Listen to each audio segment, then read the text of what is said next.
Lo ocurrido el 4 de marzo de 2024 desafía toda lógica. En las aguas del Golfo de Omán está sucediendo algo inquietante y sin precedentes. Por primera vez en la historia, 3 naciones envían sus buques de guerra para maniobras conjuntas: China, Irán y Rusia. Todo el mundo ve los acorazados, pero pocos se dan cuenta de quién está realmente detrás de esta improbable alianza. Entendamos por qué este pacto es tan absurdo. Durante siglos, Rusia ha sido un pilar para los cristianos ortodoxos. Su presidente, Vladimir Putin, se presenta como guardián de la fe.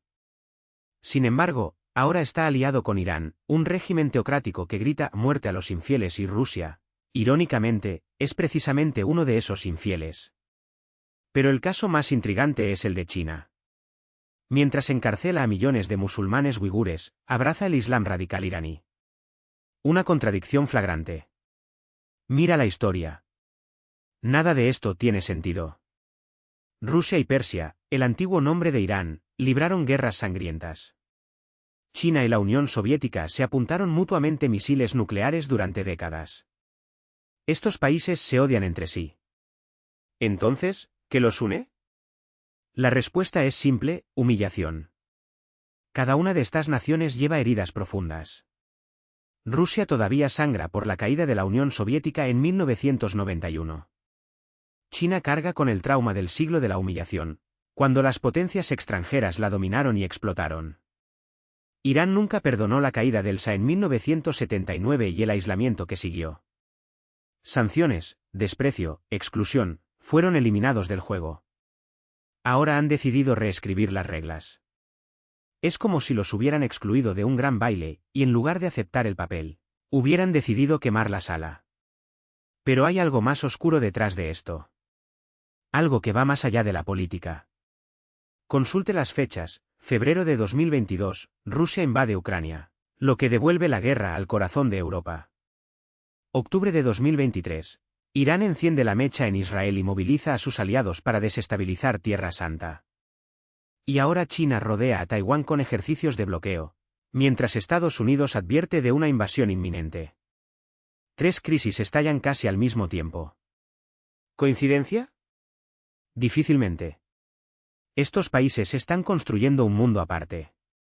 Sufrieron más de 24.000 sanciones económicas y crearon su propio sistema de supervivencia.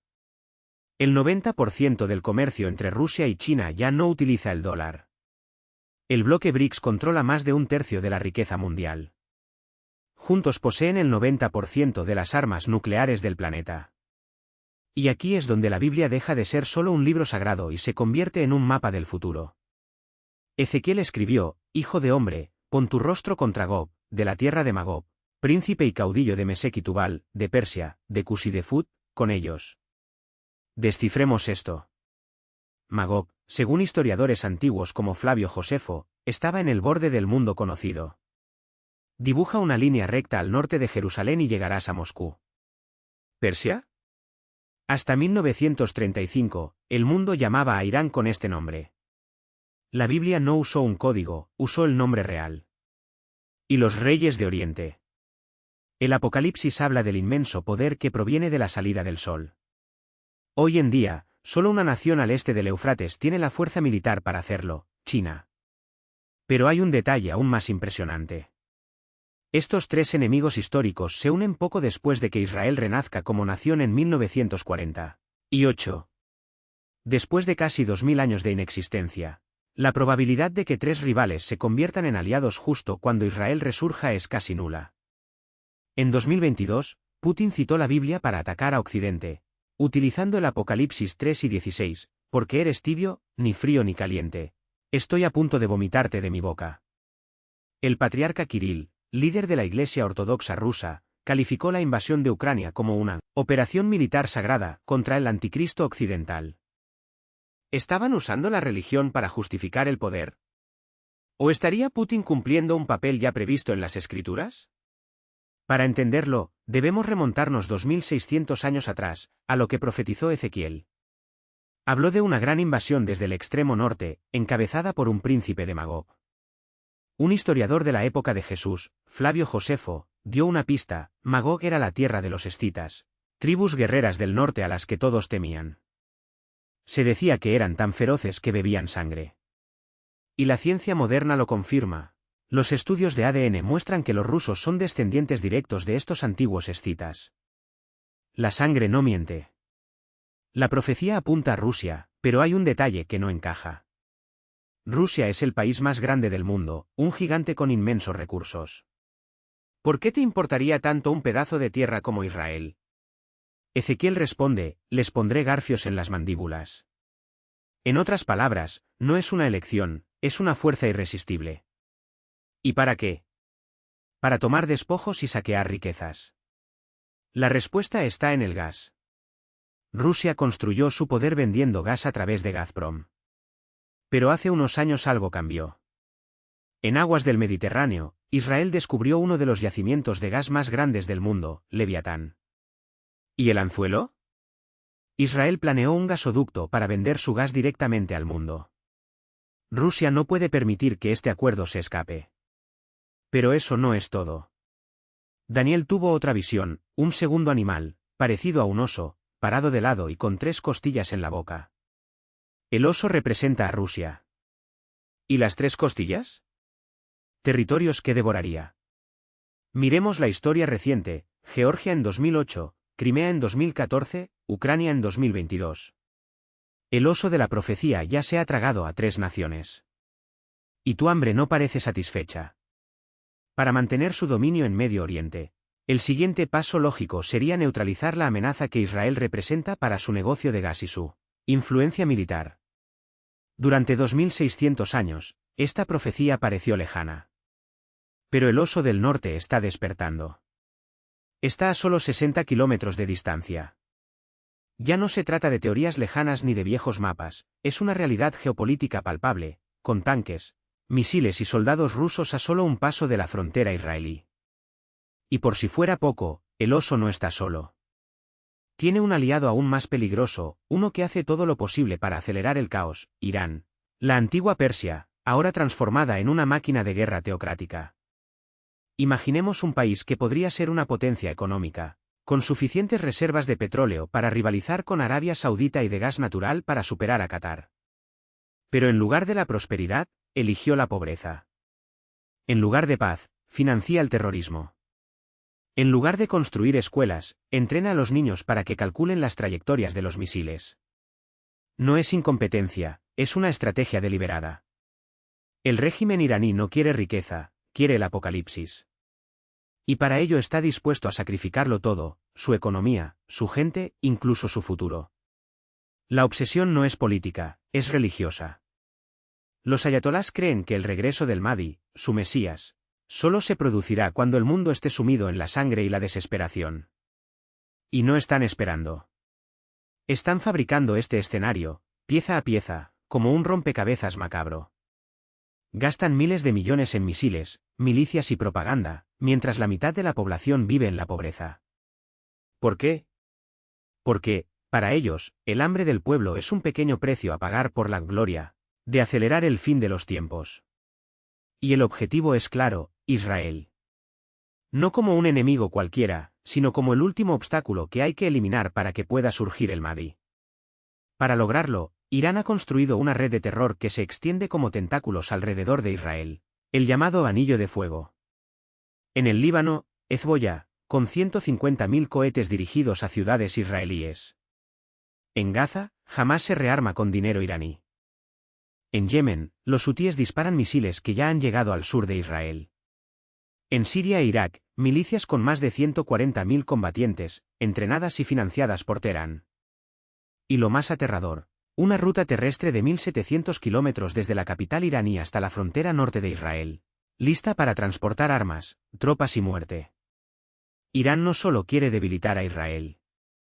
Quieres borrarlo del mapa. Literalmente.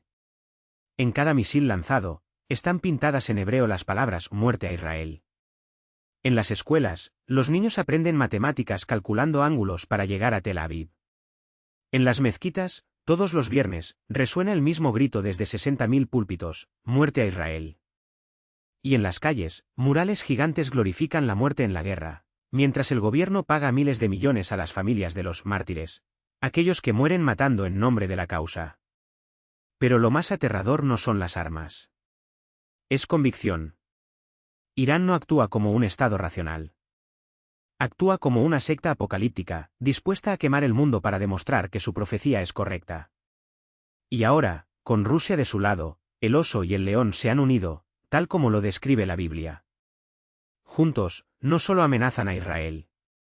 Reescriben las reglas del juego, convirtiendo a Oriente Medio en un polvorín a punto de explotar. Y el reloj no se detiene. En Teherán hay un cronómetro público que no da la hora, cuenta los días hasta la aniquilación de Israel. No es ficción. Es una verdadera cuenta atrás, impulsada por miles de millones de dólares, fanatismo religioso y una determinación que desafía toda lógica. La pregunta no es si esto sucederá. ¿Fue entonces cuándo? Y el mundo, distraído, todavía no se ha dado cuenta de que ya suena la alarma. Historia antes de que acabe el tiempo. Y cuando los hombres en el ocaso de sus vidas sienten el peso del legado, la prudencia rara vez es la primera opción.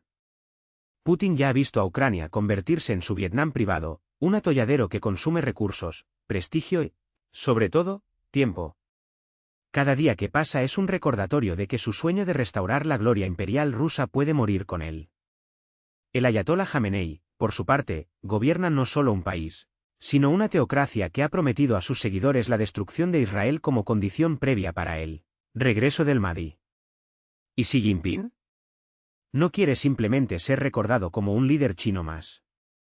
Quiere ser el hombre que le devuelva a China el lugar que le corresponde en el mundo, incluso si eso implica riesgos calculados que ningún estratega racional se atrevería a correr. Lo que estos tres hombres tienen en común no es solo la edad, sino también la urgencia. Y la urgencia, combinada con el poder absoluto, es el combustible más peligroso que existe. Putin no puede esperar a que la OTAN se fragmente. Jamenei no puede esperar a que Israel se debilite. 11 no puede esperar a que Estados Unidos colapse internamente. Necesitan actuar ahora.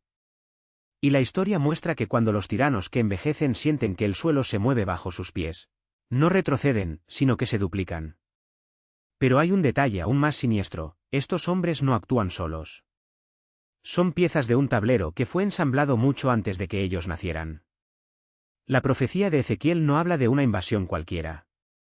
Describe una coalición de naciones impulsadas por un odio tan profundo que trasciende la lógica militar o económica.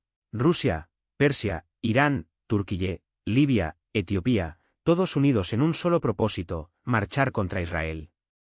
Y en el centro de esta tormenta, un detalle que pocos notan, ninguna de estas naciones es árabe. No luchan por territorio, petróleo o fronteras. Luchan por algo que no se puede negociar, una promesa divina de aniquilación. Y luego viene la pregunta que nadie quiere responder.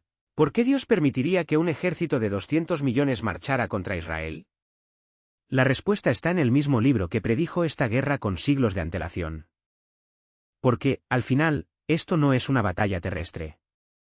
Es una batalla por la redención. Y cuando las naciones se reúnan contra Jerusalén, sucederá algo que cambiará el mundo para siempre. El profeta Zacarías escribió: «En aquel día estaré dispuesto a destruir todas las naciones que vengan contra Jerusalén. Y derramaré sobre la casa de David y sobre los habitantes de Jerusalén un espíritu de gracia y de súplica. Mirarán a mí, a quien traspasaron, y llorarán como se llora la pérdida de un hijo único». No es una derrota. Es un despertar. Y lo que viene después no es el final, es el comienzo de algo que la humanidad no ha visto desde el jardín del Edén. Pero hasta entonces, el tiempo sigue corriendo.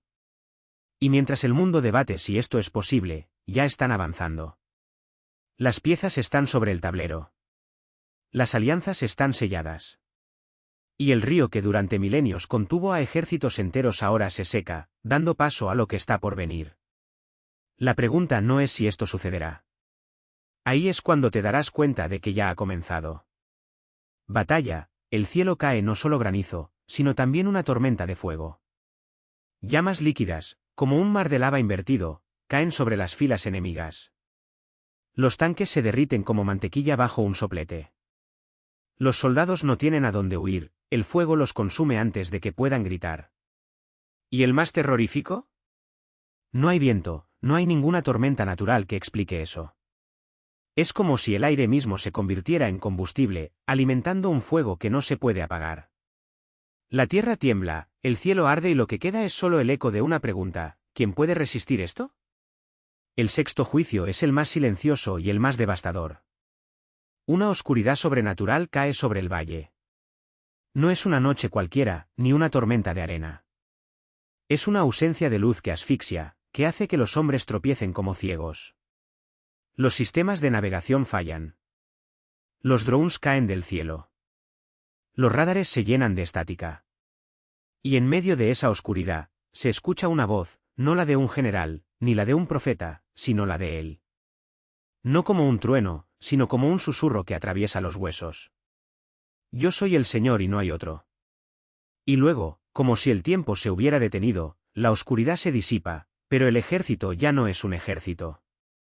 Es un campo de escombros, de hombres que arrojaron sus armas, de naciones que se dieron cuenta, demasiado tarde, de que no estaban luchando contra Israel. Estaban luchando contra él. El séptimo y último juicio es el que sella el destino. No es un arma, no es un desastre, es presencia. De repente, la tierra se abre, y desde el centro del valle, irrumpe una luz tan intensa que hace que el sol parezca una vela. Ni un ángel, ni un mensajero. Es él, descendiendo sobre el monte de los olivos, tal como dijeron los profetas. Y cuando sus pies tocan el suelo, la montaña se parte por la mitad, creando un valle que divide a Jerusalén.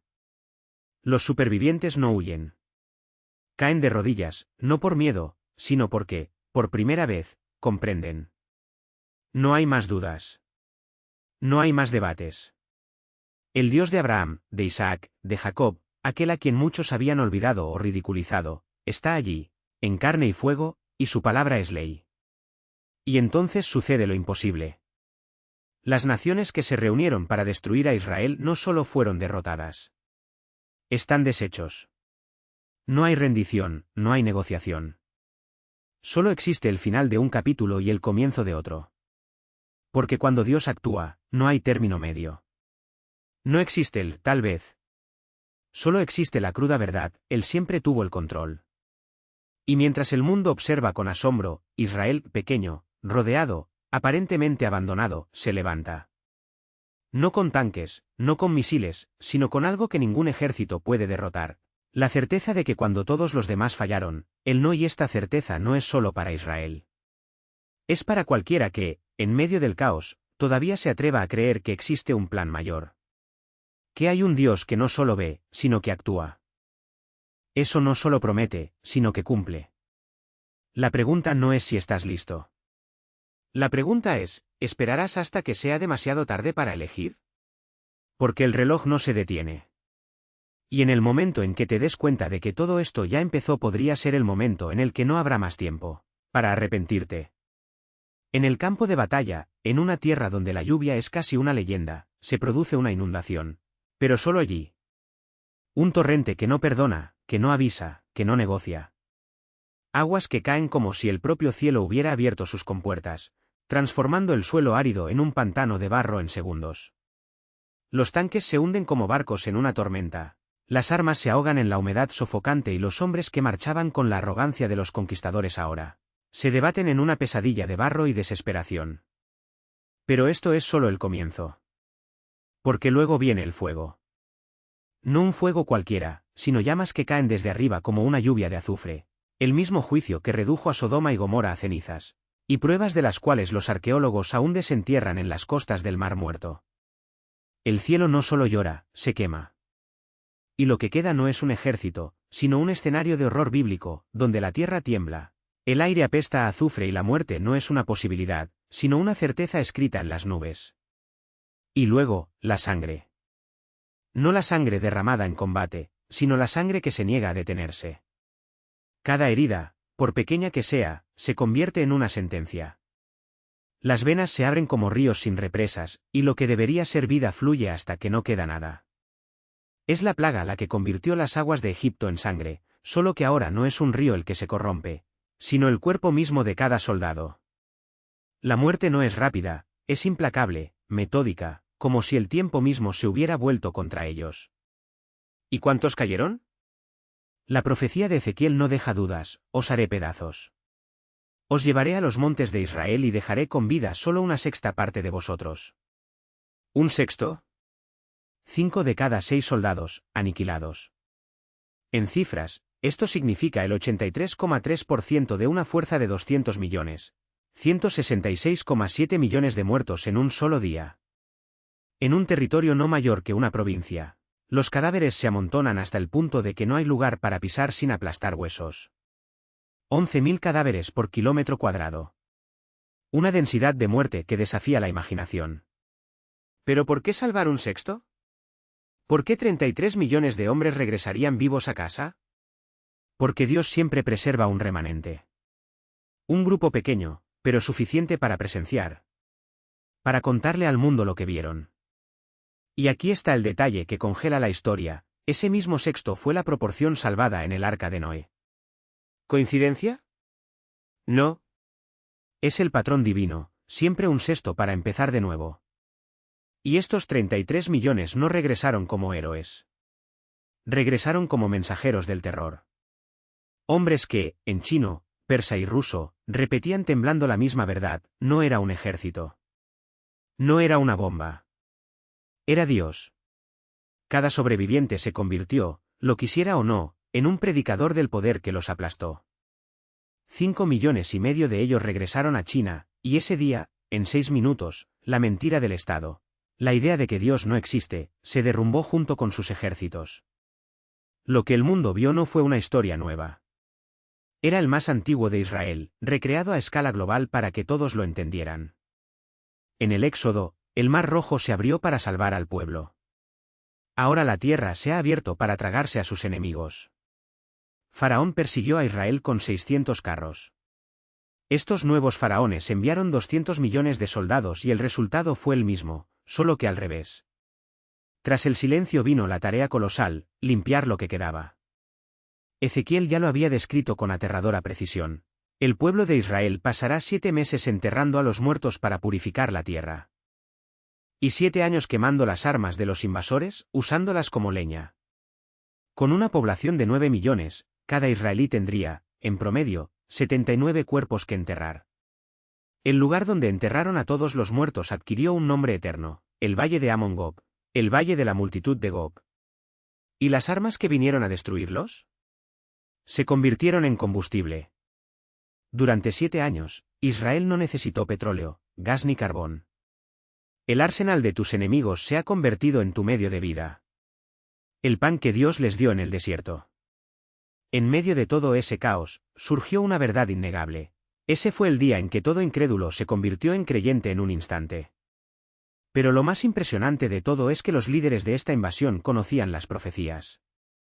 Putin citó el libro del Apocalipsis. China, cuyo símbolo es el dragón, se movió para cumplir la profecía sobre la bestia. Irán, deseoso de acelerar la llegada de su Mesías, el Mahdi, se encontró cara a cara con el Dios de Abraham, Isaac y Jacob. ¿Por qué hicieron esto?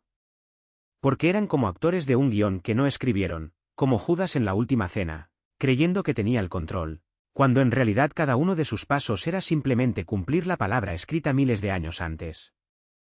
Los destinos de Rusia, China e Irán son actores clave en la línea de tiempo profética de los últimos días. Pero no son los únicos. Hay otros en marcha y algunos ya están en marcha. Señales que se despliegan ante nuestros ojos, indicando que el fin puede estar más cerca de lo que imaginamos. Uno de ellos es la transformación radical de las creencias y religiones que está arrasando el mundo, como se vio recientemente en Nueva York. En el vídeo que estás viendo ahora, explico lo que sucedió y cómo se conecta con el fin de los tiempos. Haga clic en él. No querrás perdértelo.